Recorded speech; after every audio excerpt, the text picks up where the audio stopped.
This video is an introduction to the advanced manufacturing game within the ERPsim manufacturing game family. It's part of the supplemental ERPsim SAP Labs and textbook curriculum, but if you just found this video browsing through YouTube and you're about to use the advanced game, it probably will be a good setup for you as well. There's a new job aid for the advanced manufacturing game. There's one new transaction, ZMB1B. That is the biggest difference between the extended manufacturing game job aid and the advanced manufacturing game job aid. I'd recommend if you've been doing the extended game for a while that you just keep your extended job aid. You probably have some notes on it, or you've gotten used to where some certain things are, whatever it might be. It's just that one transaction, ZMB1B. It's not that hard to remember. If you're using the supplemental text, section 6 of the textbook talks about the transaction, so that's probably enough for you. So don't feel like you need to use the new job aid if you're comfortable with your extended game job aid, because not much has changed. It's just that one transaction. So that kind of lends itself to really a difference between this, because getting into the strategy of the advanced game, it's everything you've done so far in the extended game. So whatever it is you were doing for pricing, marketing, choosing products, all of that is still there. Nothing new is automated. Nothing new is jumping in there except for that one transaction, ZMB1B. So now you're using that transaction for the logistics side. You're going to be pushing or pulling your inventory to regional storage areas. Within the advanced game, compared to the extended game, the regional customers can only buy from your regional warehouse. So they can't buy from your main warehouse anymore. And different regions can't buy from other regions. So if your customer's in the north, they can only buy from your north warehouse. So it's one transaction, but you probably can tell it's a bit more complicated. Now the transaction itself, the way I'm approaching this is that it's up to you to explore the transaction. Again, section 6 of the supplemental textbook really gets into it, dissects the ZMB1B, the different areas of it, the different decision points. It also talks about some of the pitfalls of not really quantifying your strategy, just jumping in and throwing any number in there, not thinking through your capacity and your storage expenses plus sales, all those things. So that section of it really pulls it apart and kind of looks at it in a different way. And the participants guide from ERPsim Lab also gives additional details, not only about the transaction, but the advanced manufacturing game. Overall, just thinking about a strategy, and this is not necessarily telling you how to do ZMB1B, it's more so in planning what you're doing. So the big thing is, don't lock yourself into a strategy. So don't think too far ahead with your logistics strategies. What you could end up doing is filling up a regional storage location with products that aren't selling in that area. And remember, once it's there, it's not moving, and the other customers in other regions can't buy from it. You don't want to plan too far. You don't want to put too much in a certain area. So start small and work your way up.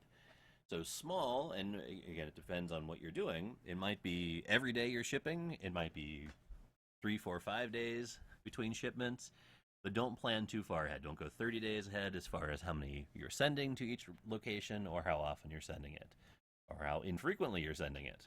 So start small. Work your way up. You're going to need to use the sales reports for your regional sales information.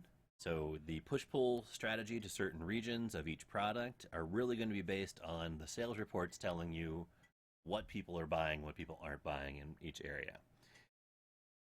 As you can probably figure out, round 1, day 1, you have no idea. It's right around the end of the first round that there will be enough data for you to start really zeroing in on what it is, the products and the regions that are going to be buying. In addition, as you're analyzing these reports, look for untapped markets. If you can find a place where no one else is selling a certain product, that's a place for you to jump in. But remember that everyone else has access to these same sales reports. If you've been able to analyze it and find this, someone else is as well. So if you find a place that is just buying a certain product at a really high price, it's just a matter of time before someone else jumps in and either cuts your price or adds in marketing, and then you're battling it out. So be ready for that. So again, First part, don't lock yourself into a strategy. You don't want too much piling up in a regional storage location that you might not be able to sell. Keep in mind that this is building on top of the extended game, so if you don't have the extended game running smoothly, that's your first part. Within a strategy, if you don't have the extended game working well, whether it's production or sales, whatever it might be, get that figured out first. Don't worry about strategic investment. Being profitable and actually getting through doesn't require any type of investment in capacity or setup time or paying down your loan or whatever else it might be. The core requirements of the game will allow you to have sales and profit. Those other investments are there to really push your profit and push your company valuation further. Again, don't plan too big. A major inventory shift really could take rounds to fix, as I mentioned in the last slide. ZMB1B is a one-way transaction. You have your main warehouse where you actually have the raw materials and you produce the finished products. And ZMB1B is a one-way shipment to the regional location. Once it's there, it's not going anywhere. Again, you cannot move it between the regional warehouses. Customers in a different region cannot buy outside of their region. So if you send way too much product to a region, it's the wrong product, the wrong price, or it's there's a battle going on for market share. If you can't move it, it's still there. So don't plan too big. Also, don't set it and forget it. If you've somehow figured out a set it and forget it plan for the extended game, that's not going to work within the advanced game. You're going to have to be making changes to not only your sales forecast, but also your push-pull strategy. And it could be that you have a low forecast in the beginning, and then you really bump it up once you figure out the products. Maybe you're pushing in the beginning, and then you switch to a pull. Maybe you have to change which products you're actually working with. Remember, you have all 12 available. You're going to have to be adapting to the market. So there's no set it and forget it within the advanced manufacturing game. Also note your warehouse capacity. Now, in the extended game, when you look at ZMB52, the inventory report, it shows you where you're sitting with your warehouse capacity, both for finished products and the raw materials, both the packaging and the boxes and bags, and then also just the food raw materials. If you look at ZMB52 in the advanced manufacturing game, it's still just showing you your main warehouse. The thing to realize is you have no regional warehouse space. You are renting every bit of space in the regions. So you can't get away from this. There's an expense, but it's not transparent in the simulation. ZMB52 will not tell you, by the way, you've exceeded your warehouse capacity, because if you have anything in a region, you've exceeded your warehouse capacity. You are renting that space. So any finished products require rented space, and the job aid will tell you what the finished product warehousing space is, and it is a daily expense. So remember, this is not obvious in ZMB52. The only way you can find this expense to keep track of your expenses is within the financial reports F.01, as an example. For the first game, again, and this is really every game, not just the first game, but start small. Don't lock yourself into anything. So keep that in mind the first time you're doing it, and then realize that that's something you want to keep with. Don't go too far the first time you're doing it. Don't lock yourself into a big commitment with your products. During the first game, you're building on the extended game, so a lot of what you had been doing is still there, but it's a more complicated transaction doing the logistics part. So I recommend you don't judge your team overall. What's your ending company valuation? I would look round to round. So if you notice the results between rounds, on the right side, it gives you some round details, your round net income, your round sales. I'd look more at those and see, are you progressing?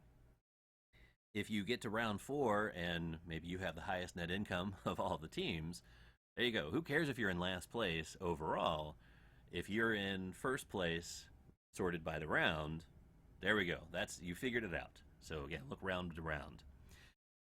Overall, be ready for a drop in net income in your company valuation.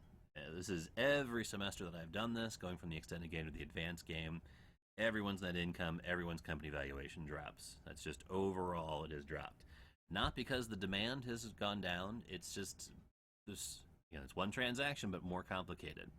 It ends up being more difficult to plan your sales and react to market changes when you have that one-way shipment to a region. In the extended game, when you just produce and it shows up in your main warehouse and you just sell, it's a little easier just to keep up with it. Now that you have to actually come up with which product at what forecast, now you have to figure out which region actually wants it. So that takes a little bit more, and as a result, you don't have as many sales, you don't have as much profit. The other side of this is the additional expenses. So I've already told you, if you're going to be selling anything, you're going to have expenses for warehouse. If you've gotten used to watching your warehouse capacity and keeping it below that in the extended game, well, you're still doing that, but realize that every single finished product you send to a regional location is going to be an additional expense. You are renting warehouse space. In addition, every time that you send product from your main warehouse to the regional location, there's a shipping expense. It's €1,000 every time you ship. No matter how much is on it, you can send 1 million products to the north, it's €1,000. You can ship one product and it's €1,000. So just realize that. That's another piece of it. If you are doing push-pull every day, that's €3,000 a day expense. And this is also not transparent. While it presumes you know that if you've set push-pull for every 1 day, 3 day, 5 days, that you're going to be getting those expenses, it's not like it says, by the way, you've accumulated this much expense. For these expenses, you have to go into F.01 to see how much you're actually spending. Just like the marketing expense with an extended and advanced manufacturing game. You're really going to have to do a lot of analysis in this. If your team does not already do this, I highly recommend, after the simulation, you log back in and look at your data. It is too much to analyze in-game. It's too much to plan for in-game. If you're trying to create a real-time analysis tool in Excel or whatever, you really need to be developing that outside of class so you can just pop the data in and see what's going on. So if you have not, as a team, worked outside of class, now is the time to do that. And there is a very obvious difference between the teams that work outside of class and the teams that do not. It really comes through on the advanced manufacturing game. So really, log back in, take a look, and start working on some sort of analysis for the sales reports to figure out what to do, both in products and pricing and marketing, your push-pull, all of those things. I'm going to show you some things here. The first one is this transaction, ZMB1B. It looks a lot like the marketing transaction, and it behaves in the same way as well. Just like with the marketing, until you save, nothing happens. The radio button between push and pull, as soon as you click save, that's when it happens. If you say every 3 days, it will wait 3 simulated days from the time you click save. You can put in how much you want to be pushed or pulled for each region, and it's product specific. Again, this has nothing to do with distribution channel, this is region. There's 2 distribution channels per product in each region.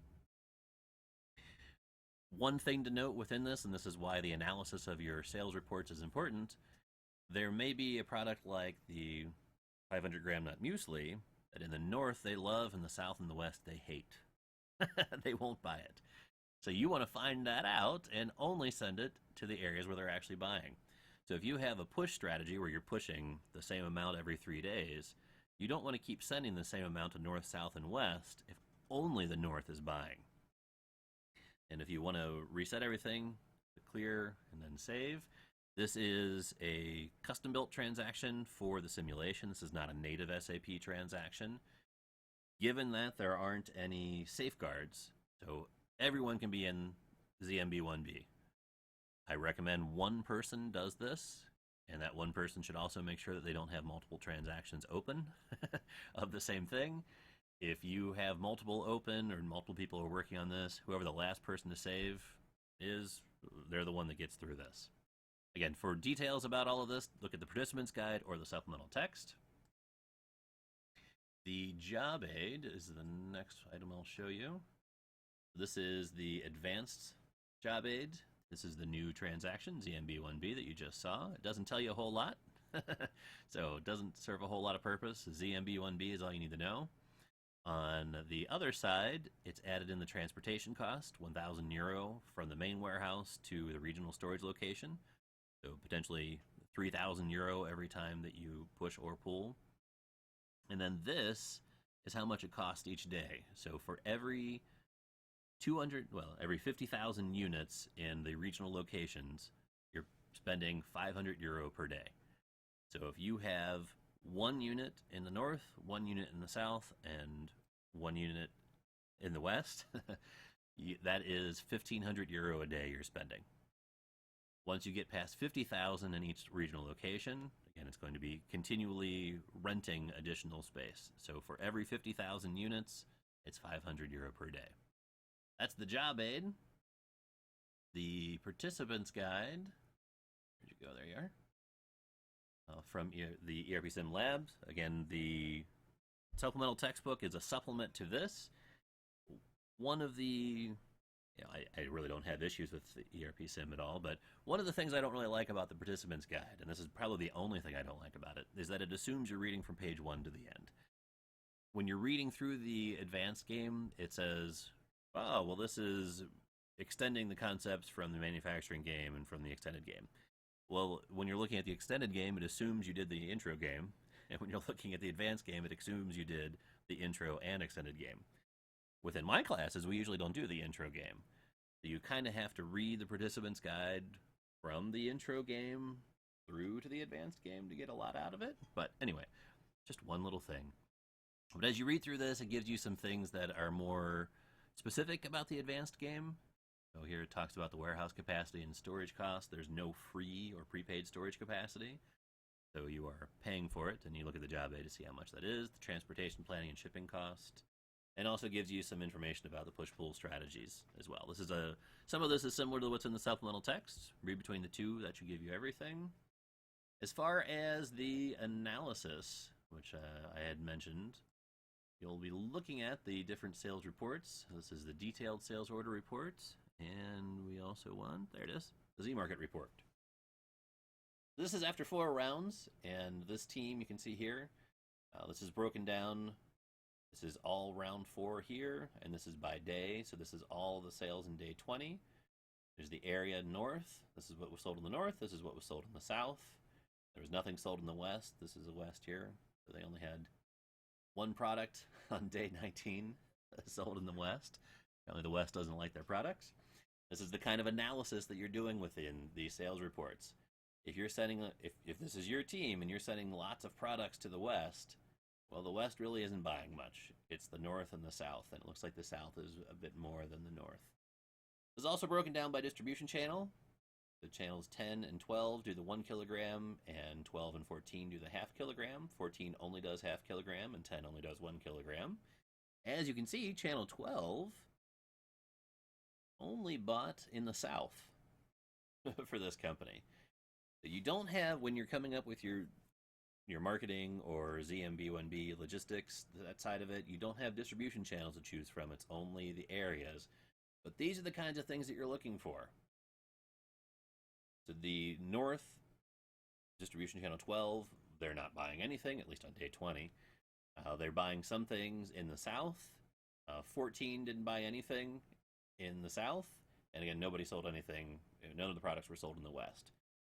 This is the kind of analysis we're looking for as you're coming up with your strategies. Just looking at sales, just looking at inventory is not going to tell you these things. In addition, you want to look at the market report, the industry report, to see what's happening overall. And this is showing that all 6 1 kilogram products and all 6 half kilogram products are for sale. That's a little tip. One thing that I look for as I'm playing this is I look for products that no one's selling. You can also look at, this is the 5-day period from round 4, day 15 to round 4, actually day 16 to round 4, day 20. This is probably not going to do anybody any good since it's the end of the game, if there wasn't a round 5. But anyway, taking a look at this, you can look at things like 1 kilogram raisin was not sold in the West. 1 kilogram original, not sold in the West.